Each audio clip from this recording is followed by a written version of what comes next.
Saudara lembaga pengelola investasi global JP Morgan Asset Management ini menempatkan Indonesia pada peringkat kedua dunia sebagai negara paling tahan terhadap guncangan energi global.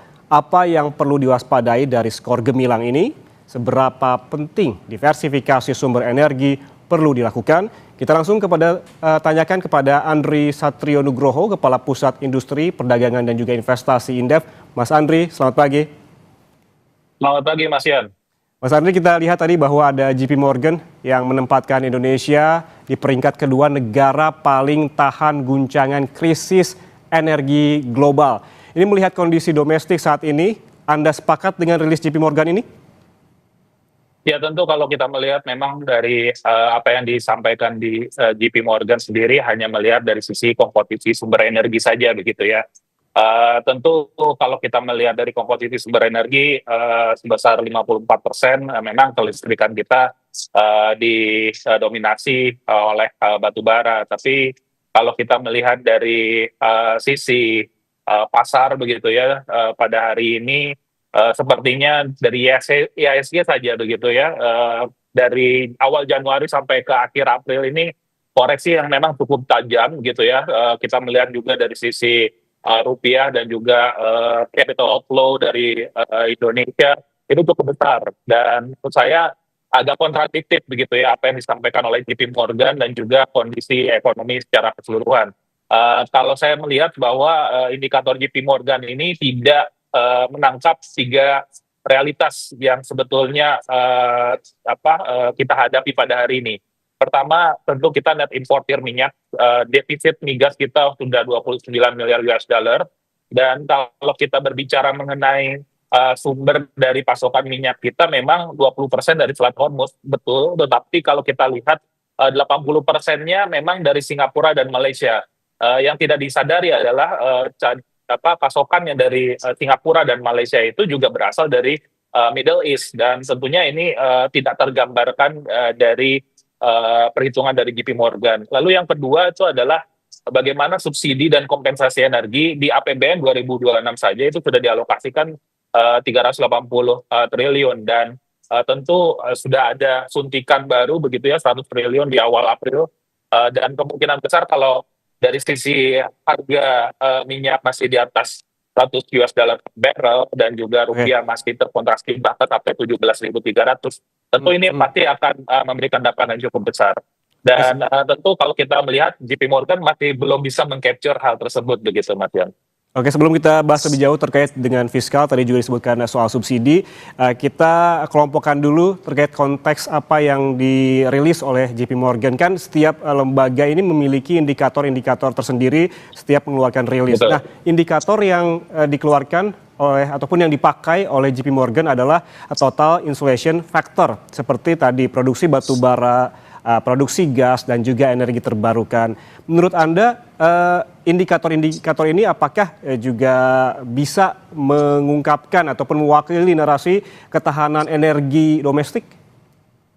Ya, saya rasa sih sebetulnya kalau kita melihat dari indikator total insulation factor dari sisi 4 komponen ya, batu bara, gas, nuklir, EBT, saya rasa ya JP Morgan harus melakukan itu karena mereka membandingkan dengan 52 negara. Tetapi dari 4 komponen ini saja menurut saya tidak cukup gitu. Karena kalau kita berbicara di Indonesia, kita tidak hanya berbicara mengenai infrastruktur energinya saja atau sumber energinya saja, tetapi kita juga harus berbicara mengenai membiayai energinya sendiri seperti apa. Dan ini masih belum tercermin begitu ya di dalam laporan dari JP Morgan gitu. Jadi ada beberapa hal yang sebetulnya ini juga perlu berhati-hati begitu.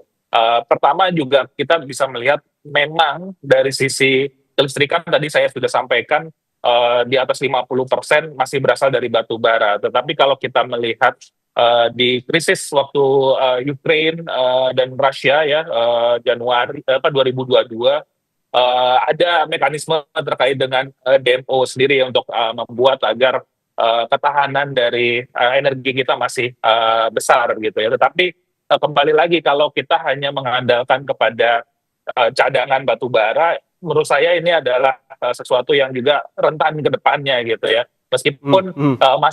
masih ada beberapa hal yang menurut saya juga cukup baik begitu ya, tetapi tidak selamanya kita harus mengandalkan batu bara ini. Dari sisi lain juga menurut saya tidak hanya dari sisi energi konsumsi BBM misalnya ya, tapi kita berbicara juga misalnya terkait dengan turunan dari minyaknya sendiri. Kita tahu 70% dari nafta kita itu kan impor dari Timur Tengah.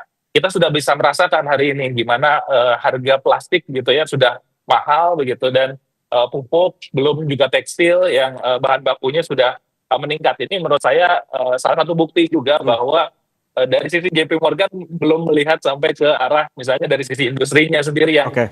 memang berasal dari feedstock dari minyak dan gas itu sendiri. Oke, artinya tadi disebutkan bahwa kita Indonesia jangan terlalu bergantung dengan satu atau dua sumber energi saja begitu, harus ada diversifikasi. Sebetulnya seberapa penting diversifikasi sumber energi ini agar Indonesia tidak ketergantungan dengan satu ataupun dua sumber. Namun kita bahas usai jeda. Mas Andri tetaplah bersama kami di Kompas Bisnis.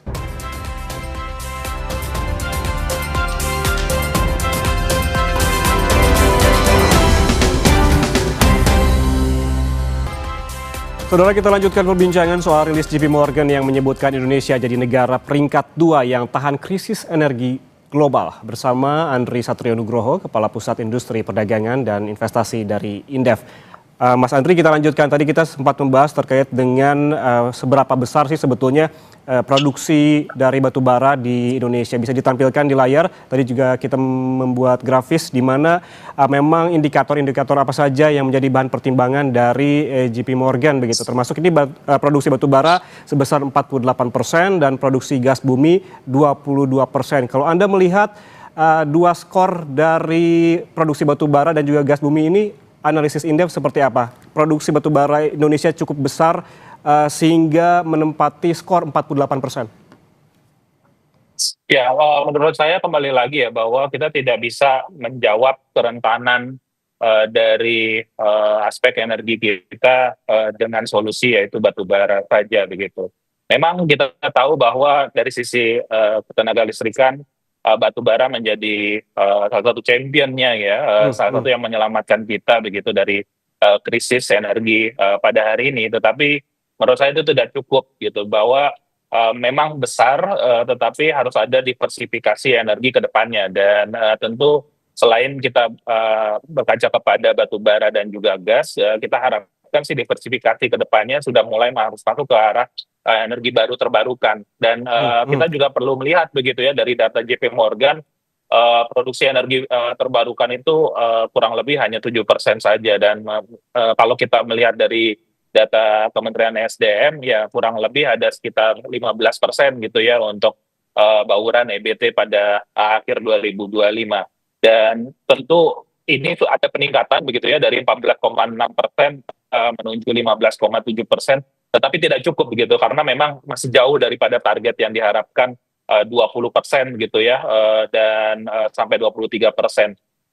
Tentu dengan bauran energi yang masih mengandalkan kepada energi seperti batu bara dan gas, menurut saya itu tidak cukup begitu. Dan kita perlu mengetahui bahwa yang paling mengkhawatirkan daripada 15,7% bauran energi kita itu untuk solar panel saja ya, untuk PLTS Surya itu kurang lebih dari catatan kami dari 15.630 megawatt, dia hanya ada di 1.400 sampai 1.500 megawatt saja, sangat-sangat kecil begitu. Padahal yang kita tahu ini adalah tulang punggung daripada transisi energi kita ke depan gitu. Jadi kalau kita hanya mengandalkan kepada batu bara, apalagi ya kita tahu bahwa kenaikan persentase dari EBT ini sulit naik ya. Nambahan 7 GW dari gas dan batu bara itu membuat persentase dari energi baru terbarukan sulit sekali untuk meningkat gitu. Padahal kalau kita berkaca kepada data RUPTL saja ya, target dari RUPTL 2025 sampai 2034, kita itu harus membangun setidaknya 5 kali lebih cepat di 5 tahun pertama terkait dengan energi baru terbarukan. Jadi targetnya sudah ada di sana gitu ya, tetapi ketika kita berbicara mengenai konteks business as usual seperti pada hari ini gitu ya, saya rasa memaksimalkan EBT ini pada akhirnya sangat-sangat sulit untuk dilakukan gitu. Apalagi tadi ya, pemerintah cukup confidence begitu bahwa batu bara menyelamatkan kita dari krisis energi. Bukan membicarakan terkait dengan oke, kita masih bergantung kepada batu bara pada hari ini, tetapi ke depannya mungkin kita harus mengandalkan diversifikasi energi yang lebih besar lagi, lebih luas lagi. Karena menurut saya tidak ada cara lain ya untuk bisa meningkatkan ketahanan energi kita selain diversifikasi energi begitu, Mas Yan. Mhm. Tadi Anda menyinggung soal diversifikasi energi, tadi juga Anda menyinggung soal solar panel begitu. Kita lihat juga bahwa produksi energi terbarukan ini dari rilis JP Morgan hanya sebesar 7%. Apa sih langkah real yang paling dekat yang bisa dilakukan oleh pemerintah terkait peningkatan diversifikasi ini? Rekomendasi Anda seperti apa? Ya tentu kalau kita melihat memang pada hari ini ya, saya tidak hanya berbicara juga terkait dengan EBT, tapi juga saya berbicara yang sangat krusial daripada ketahanan energi itu juga kita berbicara mengenai ketahanan fiskal. Ini adalah dua sisi koin ya yang saya bisa katakan yang cukup penting begitu. Pertama tentu kita harus melihat bahwa pada hari ini Kemenkyu sulit sekali untuk mendapatkan penerimaan negara dan dalam hal ini juga sulit sekali untuk membiayai gitu ya besaran subsidi dan kompensasi yang membengkak. Dan kita tahu tidak hanya dari sisi APBN saja, tetapi juga dari sisi BUMN. Pertamina dalam hal ini atau mungkin nanti PLN ya, yang pada akhirnya menahan kenaikan dari harga subsidi dan juga kompensasi BBM. Kita tahu bahwa ini yang harus direform terlebih dahulu begitu. Jadi bagaimana reformasi terkait dengan subsidi BBM itu perlu segera dilakukan. Tidak mensubsidi terkait dengan komoditas lagi begitu ya, bukan pada komoditas tetapi kepada individu yang membutuhkan gitu. Sehingga kita bisa tahu bahwa kebocoran di mana sih sebetulnya subsidi ini dilakukan. Kalau kita melihat dari kajian Indef 63% dari masyarakat golongan menengah ke atas itu mengkonsumsi Pertalite. Itu kan menurut saya bukan hal yang cukup baik begitu ya kalau kita berbicara mengenai ketahanan fiskal. Lalu yang kedua adalah bagaimana kita bisa mendorong agar diversifikasi ini semakin besar. Diversifikasi semakin besar tentu kita harus berbicara mengenai next step terkait dengan batu baranya gitu. Jadi apa yang akan dilakukan oleh pemerintah dalam hal ini? Apakah memang mencoba untuk mempensiunkan beberapa pembangkit batu bara yang sudah tua begitu ya, lalu digantikan dengan EBT dalam hal ini juga mungkin tenaga surya tadi ya saya sampaikan di awal.